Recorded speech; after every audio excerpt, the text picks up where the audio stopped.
There were concrete barricades across my driveway. A bright yellow sign zip-tied to my own gate read, HOA property, no public access, violators will be prosecuted. And my 13-year-old daughter was standing on the other side of the bridge crying because her friend's parents wouldn't let them cross to come over. You ever buy something thinking it's a cool bonus, then later find out it's actually the reason you're about to go to war? Yeah, that was me and the damn bridge. We moved here 2 years ago. I was done with Seattle. Too much noise, too much traffic, too much everything. My wife, Rachel, is an ER doctor. Her schedule's crazy enough without adding 2 hours of gridlock each day. And our daughter, Lila, well, she's 13. Which basically means her whole life just revolves around seeing her friends. Try explaining to a 13-year-old that quiet country life means 40 minutes to visit anyone. So when we found this place on Riverview Lane, sold. Big old house, trees everywhere, no through streets, and this one narrow little bridge over Mason Creek that connected the neighborhood to the rest of town. During the closing, our agent kinda waved it off.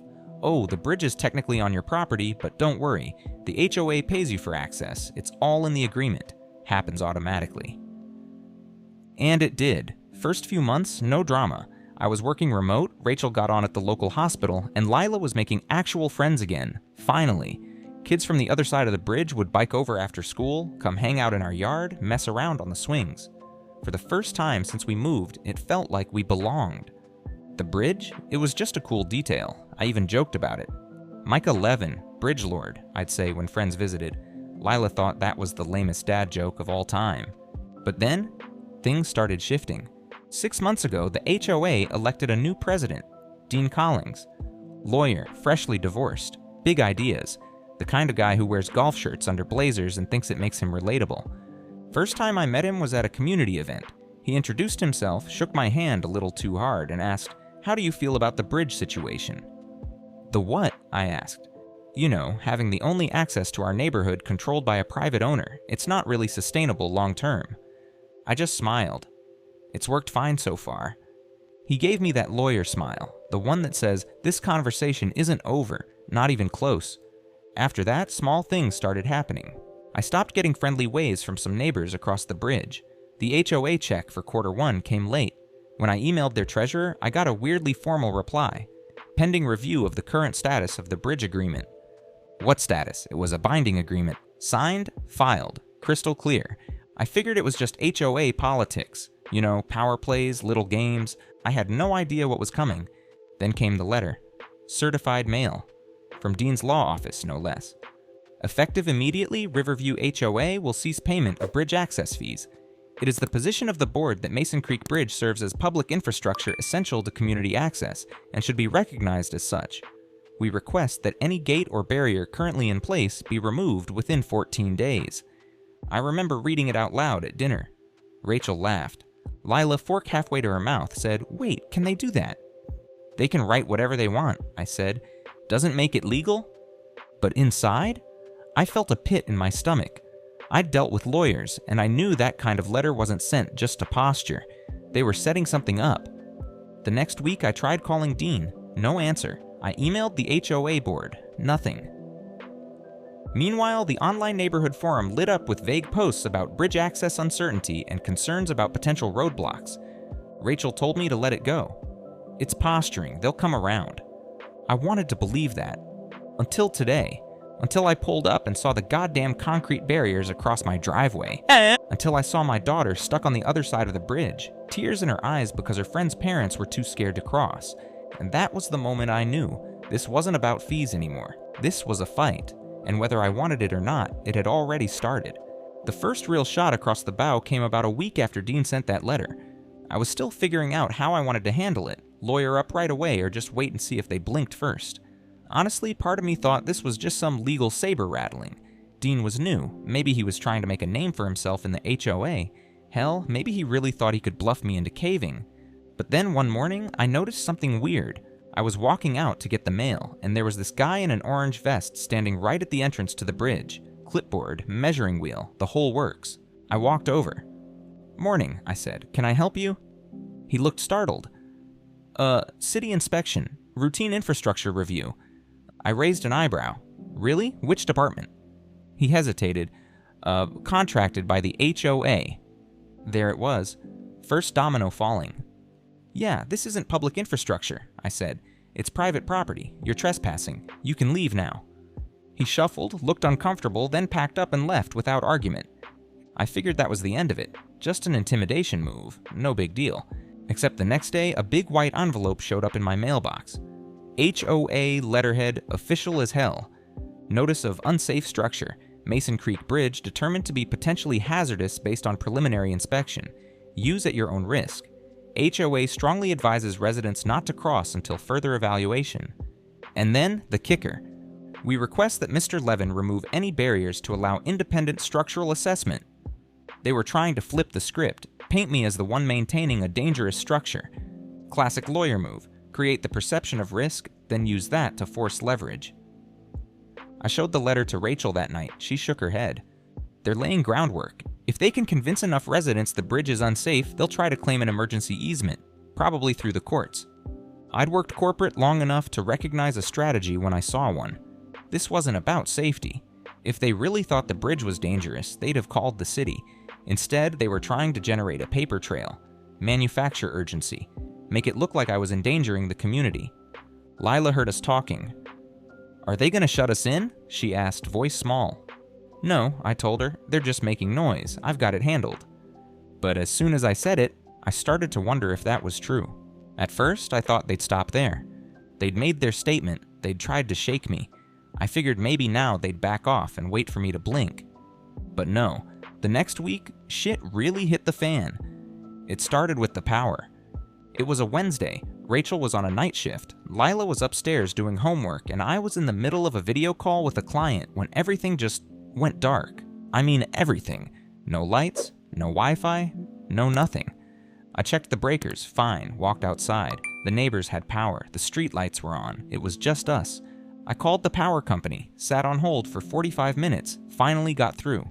"Yeah, sir, it looks like we received a report of an unauthorized service connection at your address. We've been instructed to suspend service pending verification." "What? By who?" She hesitated. The report came from the HOA. I swear to God, I almost laughed.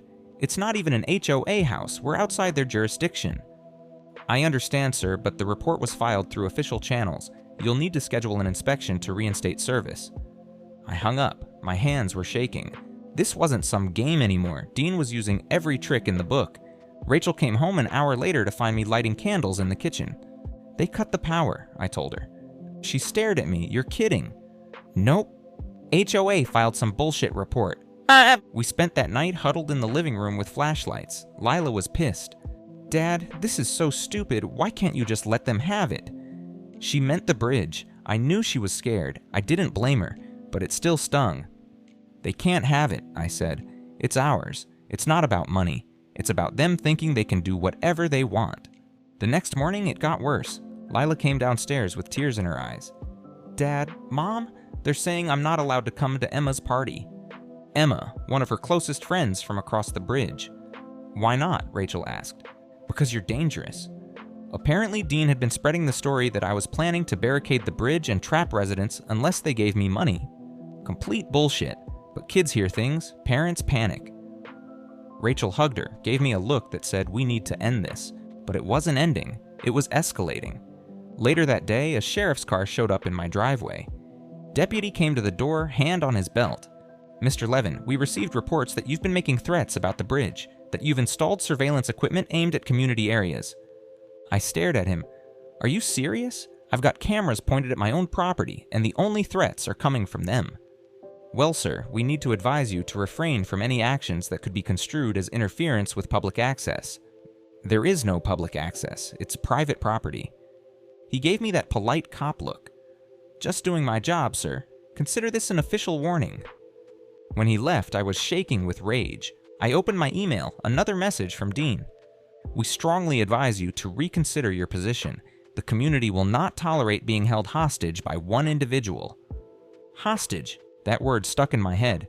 They were framing this whole thing like I was the bad guy. And people were buying it. Neighbors stopped waving. Lila stopped getting invites. Rachel was getting dirty looks at the hospital. I knew what this was. Classic pressure campaign. Isolate, intimidate, exhaust, make the target give up just to make it stop. But here's the thing about me. I spent 10 years as a crisis manager in corporate. You don't do that job if you fold under pressure. If they wanted a fight, they were damn well gonna get one. First thing I did the next morning was call my lawyer. Greg Fowler, old friend, sharp as hell, used to work corporate before going private. I explained the whole thing. Jesus, he said, they're going hard. Yeah, what are my options? Well, he said, legally you're in the right. You own the bridge. The agreement's ironclad, but they're not playing legal. They're playing optics. You need to document everything. Every letter, every call, every visit.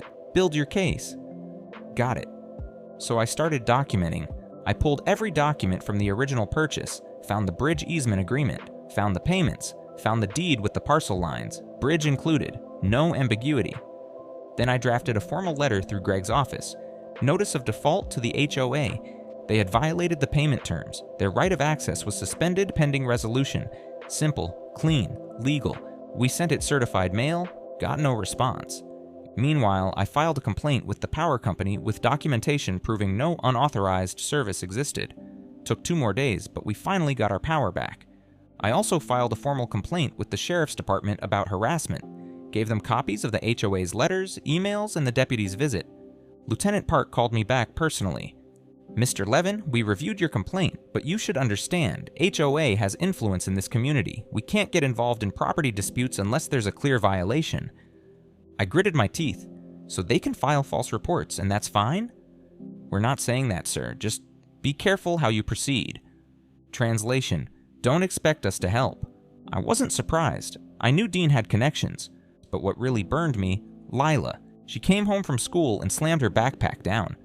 Emma's mom said I can't come over anymore. She said you're dangerous, that you're threatening to cut everyone off. I sat down with her. Sweetheart, listen. I would never hurt anyone, but I also won't let them steal what's ours. She just looked at me, eyes wet.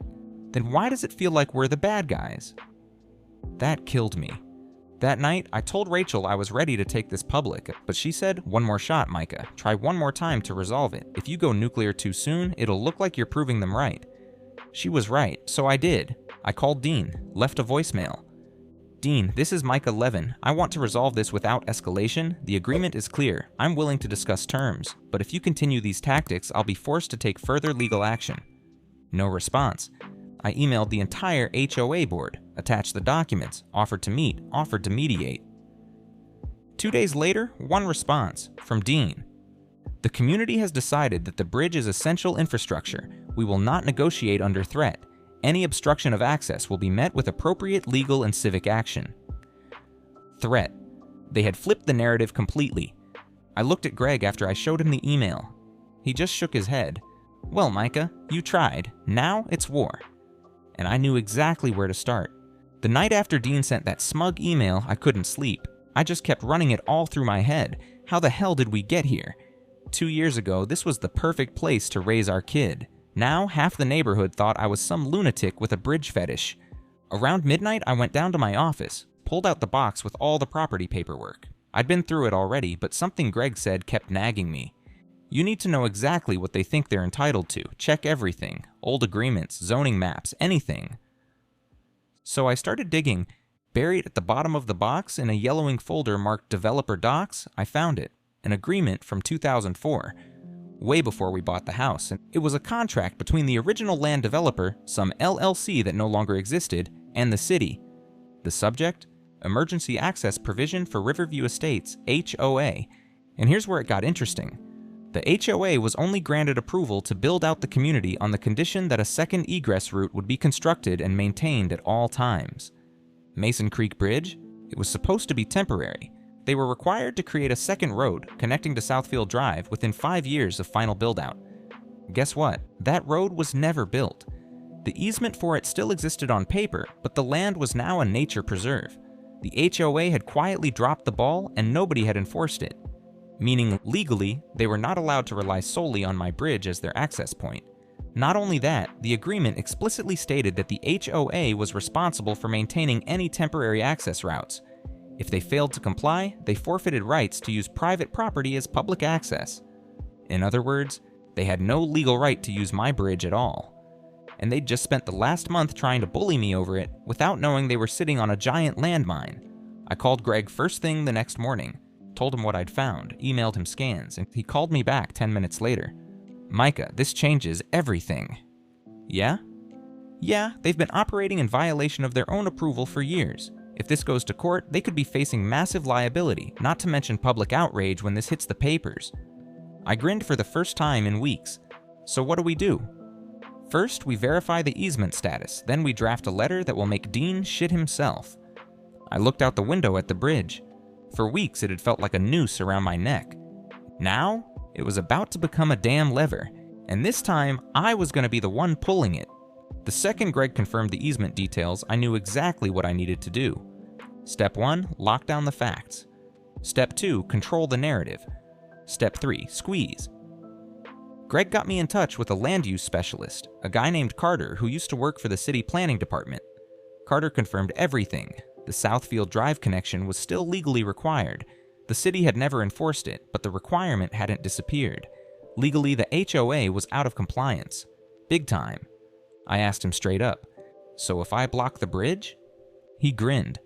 "They don't have a leg to stand on. If they push it to court, the first thing any judge will ask is why they're relying on illegal access." Music to my ears.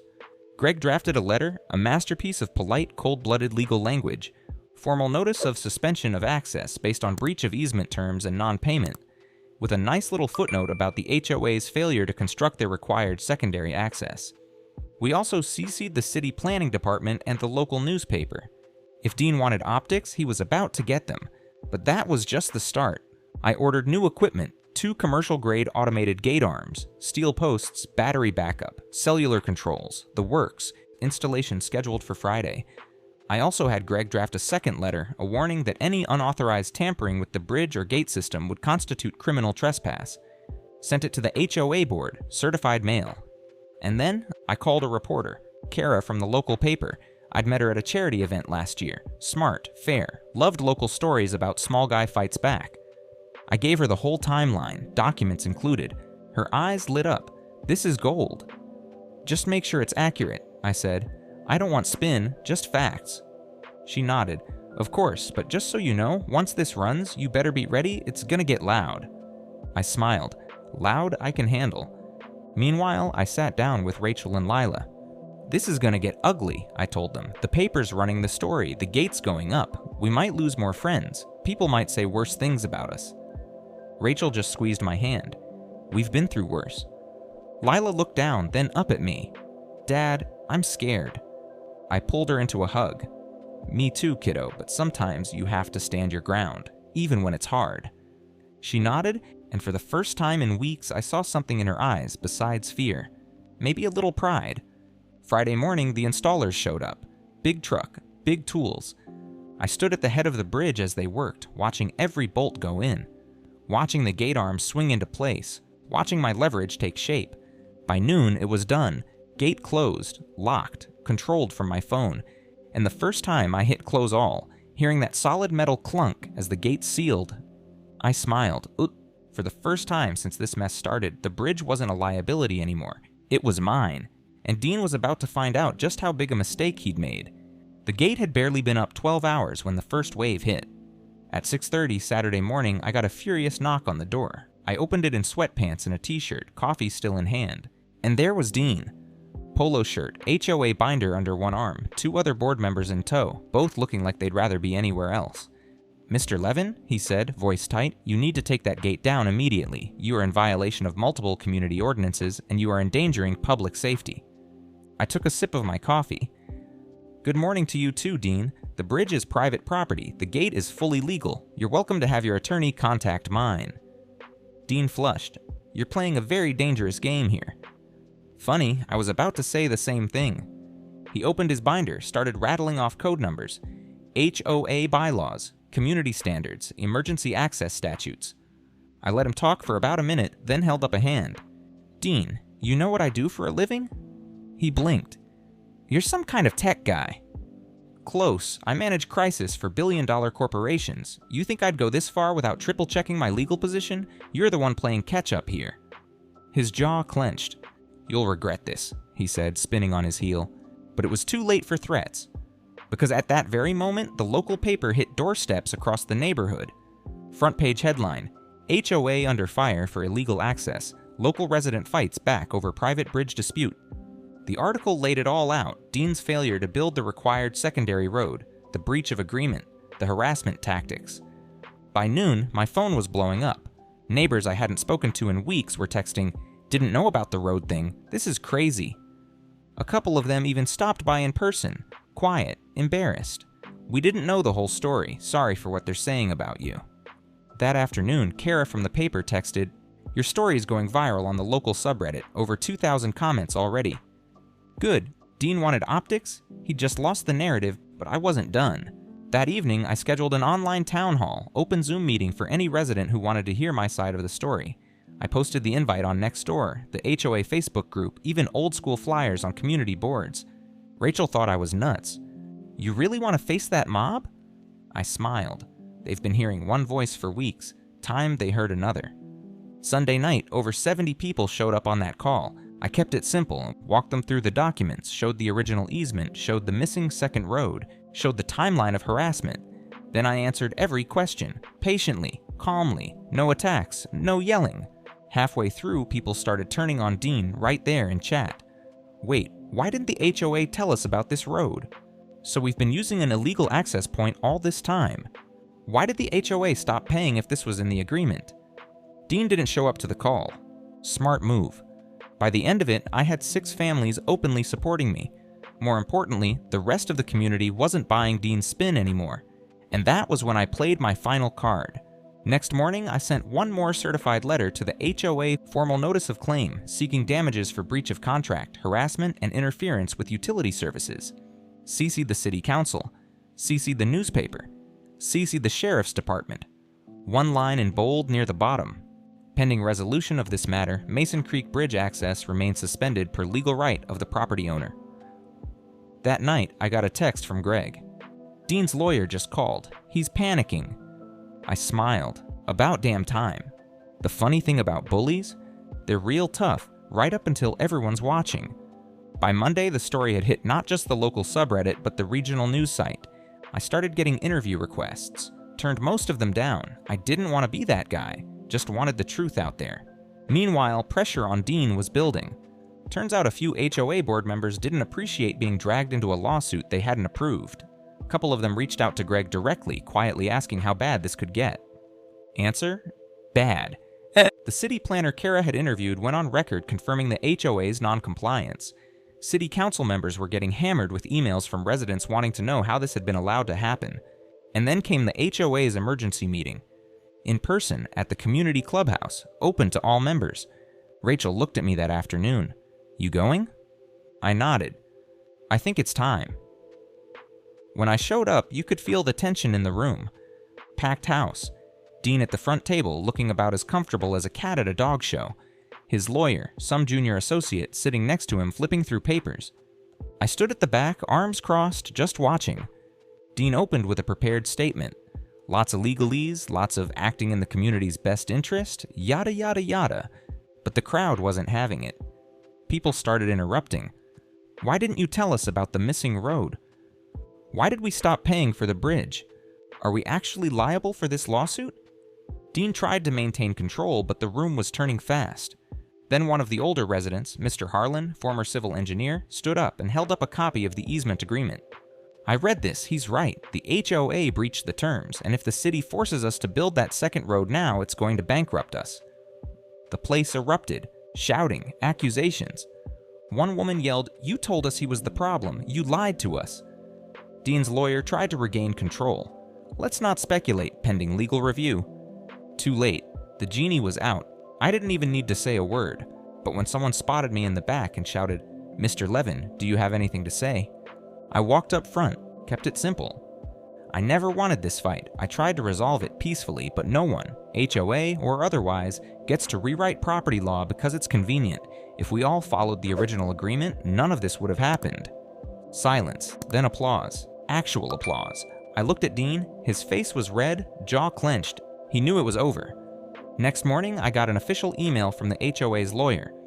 We propose immediate mediation to resolve the matter, including resumption of access payments and retraction of prior claims. Translation? White flag. Greg grinned when I showed it to him. Told you they'd blink. And me? I finally exhaled for the first time in weeks. A couple weeks later, things finally settled. The gates are still there, still closed most of the time. HOA's back to paying for access, on my terms now. And funny enough, the city started looking into that second road. That'll be a whole other headache for Dean. Not my problem. Dean, he resigned as HOA president for personal reasons. No public statement, no apology, just gone. Rachel asked me if I was going to run for the board. I laughed. After this circus? Hell no, I'm keeping my bridge and my peace. But the best part, Lila. One night, we were sitting on the porch watching the sun go down over Mason Creek. She looked over and said, "Dad, I told Emma what really happened. She said her mom was wrong about you." Then she smiled. "I'm glad you didn't give up." Neither was I, because sometimes the fight's not about money or power. Sometimes it's just about standing your ground, so the next time someone tries to push you around, they think twice. Now, if you'll excuse me, I've got a bridge to protect.